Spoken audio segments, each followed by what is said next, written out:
Pemirsa, usulan anggota DPR RI fraksi PD Perjuangan Hugua untuk melegalkan politik uang menjadi sorotan banyak pihak. Ada anggapan masifnya politik uang di pemilu 2024 adalah salah satu alasan yang tepat untuk menggolkan usulan tersebut. Namun berbagai pihak juga menilai sebaliknya. Melegalkan politik uang sama halnya memberikan karpet merah untuk menghabisi demokrasi dan membahayakan masa depan bangsa. Inilah yang akan kami sajikan dalam editorial malam hari ini, ide sesat melegalkan politik uang. Bersama saya, Fitri Megantara.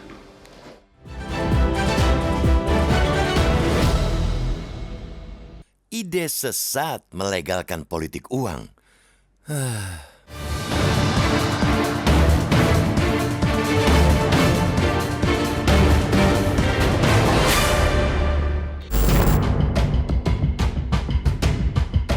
Usulan sesat, tak masuk akal, juga nirnalar datang dari anggota DPR yang semestinya mengedepankan kewarasan serta mengutamakan akal dan nalar.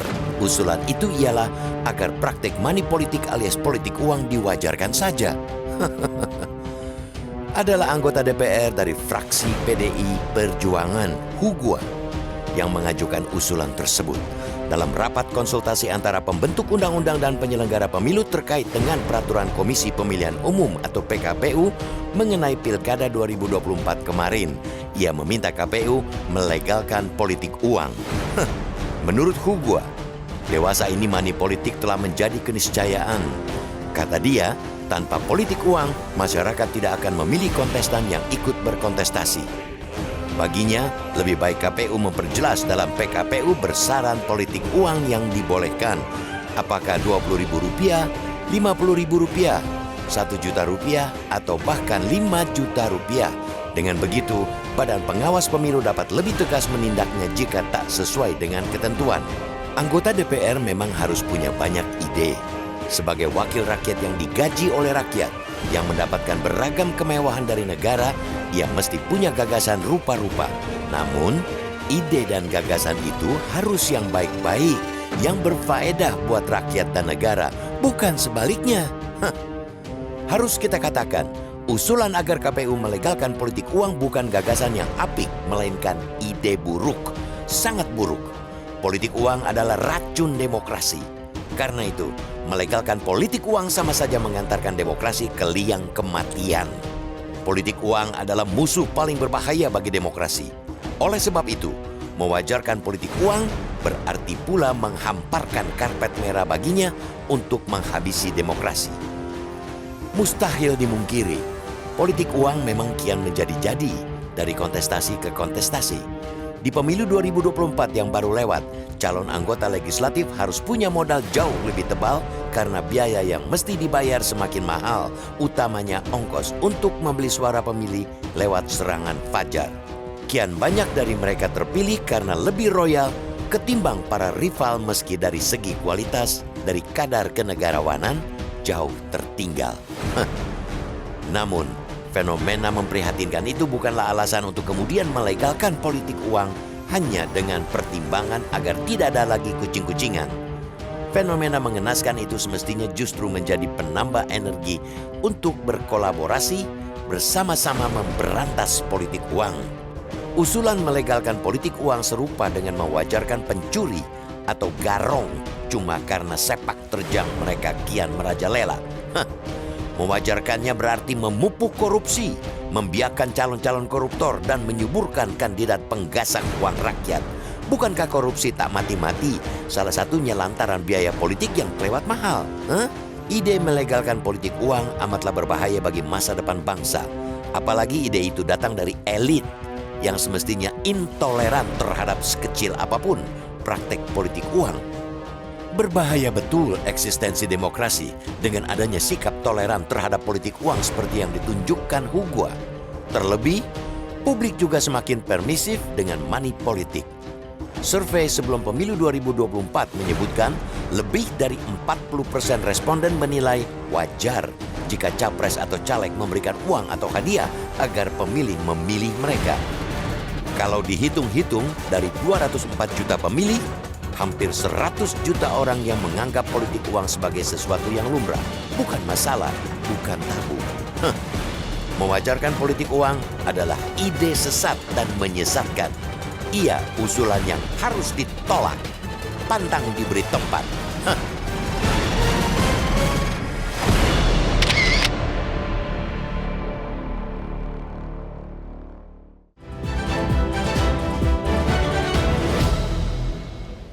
Pemirsa, kita akan langsung membahasnya topik untuk malam hari ini bersama anggota Dewan Redaksi Media Group, Mas Arief Suditomo. Mas Arief, selamat malam. Malam, Mbak. Mas Arief, ini ada anggota Dewan yang sedang menjadi sorotan nih, karena kemudian tiba-tiba mengusulkan money politik dilegalkan. Selain usulannya kemudian yang memang menuai pro kontra, ini juga datangnya dari anggota Dewan Perwakilan Rakyat. Tanggapannya? Saya merasa bahwa kita tidak boleh terlalu reaktif ya untuk menghadapi apa yang dilontarkan oleh Pak Hugua. Karena ada 3 kemungkinan. Yang pertama, Pak Hugua memang seputus asa itu melihat kondisi perpolitikan kita dan bagaimana kita menjalani demokrasi kita. Yang kedua, mungkin dia sedang ada di persimpangan jalan. Apakah dia sedang berada di antara moralitas dan pragmatisme, ataukah dia ada dalam proses mempertahankan idealisme dan apakah akan nyemplung aja sekalian untuk berkubang gitu ya. Atau yang ketiga, he's just being simply sarcastic gitu ya. Untuk mengkritik, menyindir secara halus tentang hal-hal yang dia hadapi atas pelaksanaan pemilihan umum kemarin. Jadi kita sama sekali harus menyelami situasi yang kita hadapi sekarang ini untuk menghadapi lontaran-lontaran seperti itu. Karena kalau dia memang ternyata seputus asa itu, ini adalah lontaran yang amat sangat berbahaya. Karena kita ini kan setiap pemilihan umum kita seharusnya bisa naik kelas. Alih-alih kita akan mendapati sebuah pemilihan umum yang jauh lebih berkualitas, punya legitimasi, dan kita akan menghindari penyalahgunaan kekuasaan, tidak lagi punya masalah etika, gitu ya. Tapi dengan penggunaan money politik yang akan menjadi the only currency yang kita akan gunakan pada pemilu itu akan banyak sekali bahaya yang kita hadapi. Dan itu tidak boleh di-entertain. Tetapi kalau itu bisa menjadi sebuah sindiran buat seluruh pihak yang menjadi penyelenggara pemilu, itu merupakan salah satu hal yang harus kita bahas. Tapi kan ini kemudian datangnya dari anggota Dewan ya, kemudian ketika mungkin publik menginginkan adanya ide-ide segar, bukan kemudian ide-ide yang mengejutkan seperti ini. Kita akan dengarkan terlebih dahulu pernyataan dari Pak Hugua lebih lengkap terlebih dahulu. Jadi kalau PKPU ini istilah money politik dengan kos politik ini coba dipertegas, dan bahasanya dilegalkan saja batas berapa. Sehingga Bawaslu juga tahu bahwa kalau money politik batas ini ya harus disemprit. Sebab kalau barang ini tidak dilegalkan, kita kuncing-kuncingan terus. Yang akan pemenang nanti ke depan adalah para saudagar. Jadi pertarungan para saudagar. Bukan lagi pertarungan para negarawan, para politisi dan negarawan, tapi pertarungan para saudagar. Karena tidak punya uang pasti tidak menang. Rakyat tidak akan memilih karena ini atmosfer, kondisi ekosistem masyarakat. Jadi sebaiknya kita legalkan saja dengan batasan tertentu. Kita legalkan misalkan. Mas Arief, tapi memang faktanya kan di lapangan money politik ini ada dan setiap kontestasi selalu terjadi seperti itu. Betul. Tapi kita juga sebenarnya punya beberapa hal yang pada dasarnya sudah menjadi tools, sudah ada undang-undangnya, sudah ada PKPU-nya, ada beberapa batas-batas yang kita tidak boleh langgar. Masalahnya kan kita menghadapi pelaksana yang misalnya seperti Bawaslu, yang tidak langsung memberikan teguran. KPU dan Bawaslu yang situasinya atau kondisinya seperti ini, yang pada akhirnya membuat orang-orang seperti Pak Hugua itu melontarkan ide seperti itu, ya. Kenapa nggak dilegalkan saja money politik? Tetapi kan itu merupakan, kalau saya lihat sekali lagi dengan apa yang tadi dia sebutkan, ini adalah sebuah sindiran keras, ya, buat apa yang kita sekarang sudah lalui. Harusnya ini sampai dan menjadikan alert bagi penyelenggara pemilu dong. Jadi kalau misalnya sekarang penyelenggara pemilu itu bisa menggunakan apa yang dilontarkan oleh Pak Hugua, saya pikir itu akan menjadi sebuah catatan yang akan digunakan untuk pemilu mendatang. Tetapi karena keterhormatannya seorang anggota dewan itu kan sangat tinggi. Kita berharap bahwa apa yang keluar dari mulut mereka itu bisa langsung dicerna oleh masyarakat.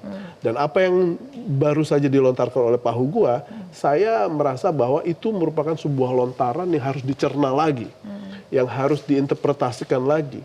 Bukan sebagai sebuah anjuran, ayo kita berkubang saja dalam pragmatisme, tapi ini merupakan sebuah teguran atau bagaimana caranya kita mentertawakan diri kita sendiri atas apa yang sudah kita lalui di 2024 ini. Jadi itu yang pada akhirnya harus dibaca oleh publik. Ini memang ada sudut pandang artinya yang berbeda dalam membaca kalimat yang dilontarkan oleh Pak Hugua. Tapi apabila politik uang ini dilegalkan, apa bahayanya? Sangat berbahaya, Rara. Karena sekarang gini, bagi orang-orang miskin, ya, yang pada dasarnya menikmati uang serangan fajar itu, 100.000, 200.000, 300.000 itu berarti buat mereka. Kalau Rara mungkin 300.000 tidak ada orang pihak yang kuat lah untuk kasih Rara atau orang-orang dengan level ekonomi Rara ya. Tetapi orang-orang miskin dengan politik uang, mereka akan makin lama makin dijauhkan dari politik gagasan. Mereka akan menjadi asing dari bagaimana mereka akan mengeksersis hak politik mereka dengan masa depan yang akan tersajikan lewat calon-calon yang baik. Ya, mereka makin lama makin asing. Lalu nanti pihak yang akan menang adalah yang tadi seperti Pak Hugua bilang. Yang menang adalah saudagar-saudagar, para kapitalis yang memang punya keinginan untuk menyatukan kapital mereka dengan kekuasaan politik mereka. Yang pada akhirnya mereka juga akan melupakan aspirasi orang miskin yang sudah mereka beli suaranya. Dan itu yang pada akhirnya menjadi salah satu tingkat berbahaya. Dan salah satu tingkat elemen yang cukup berbahaya lagi adalah orang-orang kaum intelektual atau kalangan atas, kalangan menengah yang memiliki concern pada bagaimana kita harus memiliki demokrasi yang baik. Itu mereka akan makin lama makin apatis. Dan pada akhirnya nanti itu akan menular ke lapisan masyarakat yang lain. Mungkin juga nanti pada generasi muda itu akan menularkan. Dan akhirnya tingkat partisipasi pemilu kita akan turun. Dan itu merupakan salah satu hal yang tidak baik buat demokrasi kita. Artinya tidak ada celah untuk bisa mewajarkan politik uang seperti itu ya Mas Arief? Seharusnya tidak, karena kita sudah punya berbagai macam substansi yang dijadikan peraturan dan itu merupakan salah satu hal yang tinggal kita konsekuen saja. Kita konsekuenkan saja bagaimana kita menerapkan peraturan tersebut dan dijadikan patokan-patokan sebagai standar moral dalam penyelenggaraan pemilu. Oke, Mas Arief, kita akan lanjutkan kembali perbincangan, tapi kita ikuti jeda berikut terlebih dahulu.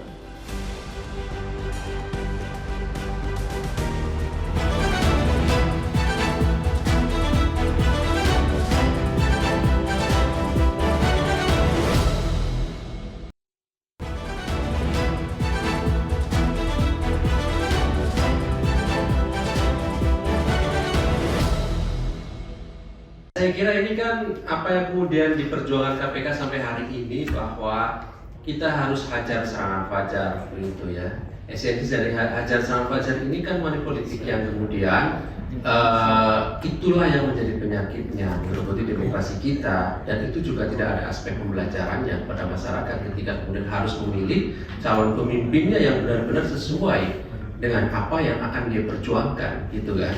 Kalau kemudian suara itu harus dibayar seperti itu, maka kita bisa bayangkan di samping nanti harus ada imbal balik ketika dia menjabat. Dan ini hasil analisis dan kajian KPK mengatakan demikian, gitu ya. Ketika dia menjabat, katakanlah 30-50 miliar menjadi kepala daerah, ketika menjabat nantinya dia harus mengembalikan modal, dan mengembalikan modal inilah yang kemudian menjadi pemicu untuk dia melakukan tindakan koruptif ketika selama dia memiliki kewenangan dalam jabatannya selaku kepala daerah. Pemirsa, kita akan lanjutkan kembali perbincangan. Mas Arief, ini artinya kan memang praktik politik uang semua orang tahu. KPK sudah menyoroti, KPU mungkin sudah tahu, Bawaslu juga sudah tahu. Hingga kemudian terlontarlah money politik sebaiknya dilegalkan seperti itu. Kondisinya sudah ada regulasi, sudah ada segala macam tools, tapi ternyata itu selalu terjadi dan itu fakta yang terjadi di lapangan, Mas Arief. Ya, salah satu hal yang kita harus lakukan di sini, kita berdiskusi di sini adalah kita harus menggugah banyak orang bahwa salah satu hal yang kita perlu lakukan di kemudian hari adalah bagaimana kita konsekuen dengan seluruh perangkat peraturan, seluruh norma, seluruh value yang kita harus percayai bahwa penyelenggaraan pemilu itu harus didukung oleh bagaimana kita bisa tegas, bagaimana kita bisa berani, bagaimana kita bisa konsekuen atas penegakan hukum yang kita buat sendiri untuk memiliki tingkat legitimasi pemilu yang baik. Ya, masalahnya kan ada di situ. Bagaimana Bawaslu sekarang bisa menunjukkan taringnya pada seluruh para pelanggar tanpa melihat siapapun ada di belakangnya, tanpa melihat siapa mereka gitu ya. Itu kan merupakan salah satu hal yang kita hadapi. Jadi kalau misalnya sekarang kita masih harus berhadapan dengan situasi seperti itu, saya sama sekali tidak akan pernah menyalahkan Pak Hugua sampai bisa melontarkan ide seperti itu. Meskipun itu merupakan salah satu ide yang amat sangat berbahaya kalau misalnya ada pihak-pihak yang akan mengentertain ide tersebut secara telanjang ya, dan pada akhirnya bergulir untuk melonggarkan berbagai macam hal yang sudah kita miliki terkait dengan politik uang. Misalnya dinaikkan ambang batasnya atau dilegalkan hal-hal yang terkait dengan serangan fajar seperti itu. Itu merupakan salah satu hal yang cukup berbahaya. Artinya memang ini politik uang ada, idenya memang sangat kontroversial yang dilontarkan oleh Pak Hugua, tapi kita melihatnya bagaimana agar kemudian politik uang ini dapat diputus dengan tools yang sudah ada saat ini dan dipertajam seperti itu ya, Mas Arief. Saya akan berdiri di sini dan berbicara di sini untuk terus mempertahankan bahwa kita tidak boleh goyah. Walaupun setiap kontestasi selalu terjadi hal seperti itu? Karena peraturan adalah sesuatu yang harusnya menjaga kualitas pemilu, bukan peraturan dibuat untuk dilanggar. Nah, itu yang pada akhirnya merupakan salah satu hal yang saya atau kita semua harus pertahankan di sini.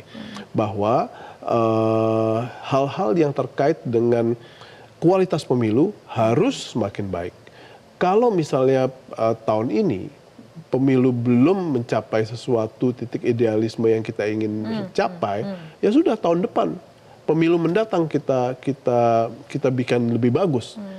Kalaupun gagal, tetap kita harus lakukan. Seperti apa yang Pak Prabowo bilang bahwa pemilu itu messy, it can be very very expensive, tapi kita akan terus hadapi, kita akan terus jaga bahwa semangat untuk membuat pemilu kita baik, demokratik, jujur, adil, luber, dan pada akhirnya memiliki legitimasi yang bagus, itu harus kita perjuangkan, dan itu harus kita kita bela bersama. Jadi kalau misalnya sekarang ada Bawaslu yang takut-takut, ada Bawaslu yang punya berbagai macam kepentingan, atau KPU yang mencerminkan berbagai macam hal yang kita ingin hilangkan gitu ya, itu pasti kita akan hadapi. Tetapi apakah kita akan menyerah? Kita tidak boleh menyerah. Tapi apakah bisa praktik seperti ini diputus, Mas Arief? Itu tergantung dengan bagaimana kita sekarang menghadapi antara organisasi dan orang yang pada akhirnya akan mengeksekusi itu semua. Jadi apakah bisa? Kalau Rara tanya, saya yakin bisa. Suatu saat kita akan menghadapi sebuah pemilu yang kita idam-idamkan, yang kualitasnya bagus, semua orang bekerja dengan tingkat kejujuran yang baik, integritas yang baik, dan itu yang pada akhirnya kita harus terus perjuangkan. Karena kalau tidak, siapa lagi? Kita berdiri di sini, duduk di sini, mendiskusikan hal ini kan tujuannya untuk menggugah orang, untuk pada akhirnya terus percaya bahwa kita harus memperjuangkan pemilu yang lebih baik. Dan itu pada akhirnya disuarakan oleh Pak Hugua juga. Meskipun dia, kalau bagi saya, meskipun dia menyuarakannya dengan cara yang sangat kontroversial. Ya. Karena mungkin publik ini mendengarnya ide dari seorang anggota dewan adalah mengenai solusinya seperti itu, bukan kemudian pernyataan yang justru memantik pertanyaan yang lain seperti itu ya, Mas Arief. Tapi kan bagaimana kita menstimulasi sebuah public debate atau bagaimana formulasi sebuah kebijakan publik itu kan kadang-kadang tidak bisa kita gunakan sebuah jalur yang linear ya, harus ada beberapa twist yang mungkin tadi diungkapkan oleh Pak Hugua. Oke, baik. Mas Arief, selanjutnya di segmen berikutnya seperti biasa kita akan menyimak bagaimana jejak pendapat sederhana yang sudah dilakukan oleh Metro TV, tapi kita akan ikuti jeda berikut terlebih dahulu.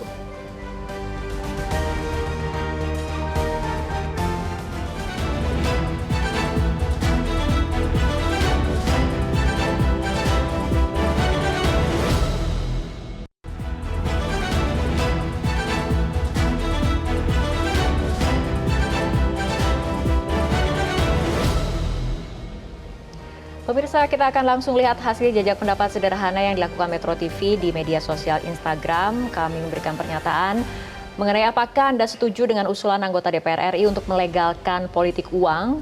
64% mengatakan tidak setuju dengan usulan ini, ada yang belum yakin 4%, tapi ada yang setuju nih, 31%. Mas Arief mungkin nanti bisa berkomentar nih. Ada yang menyatakan tidak setuju, tapi muncul 31% mengatakan setuju. Kita lihat dulu di media sosial berikutnya di X. Ini kurang lebih hasilnya sama karena dominasinya ataupun sebagian besar netizen mengatakan tidak setuju, ada 77%. Tapi kemudian muncul juga pernyataan yang mengatakan setuju 19%.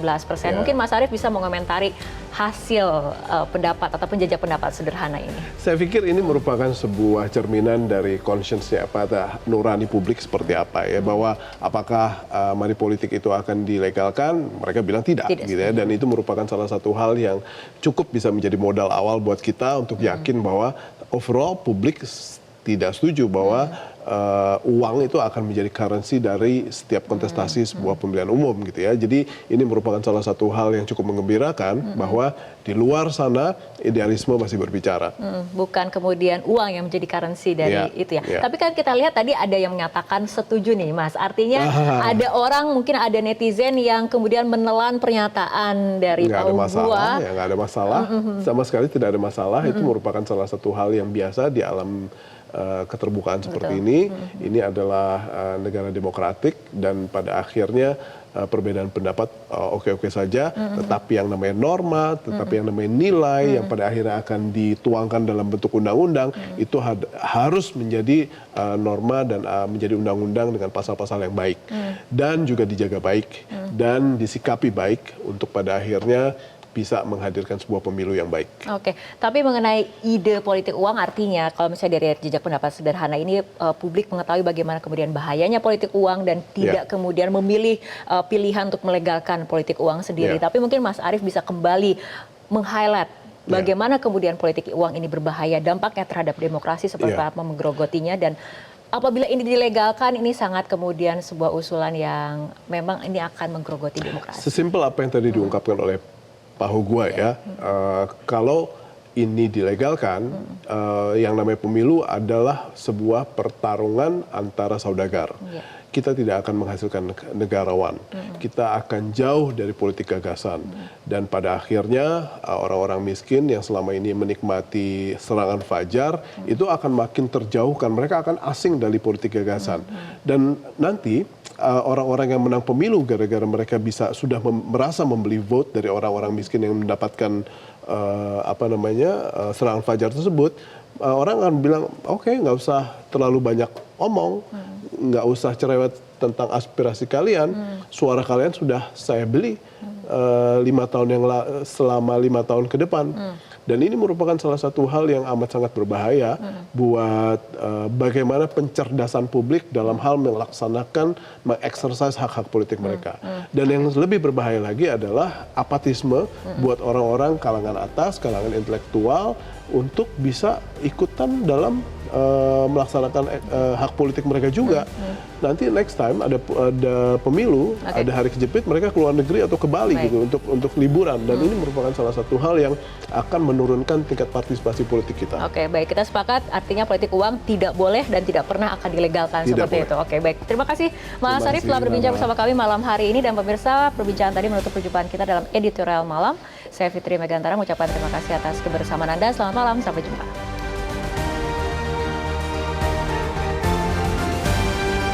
Jelajahi cara baru mendapatkan informasi. Download Metro TV Extend sekarang.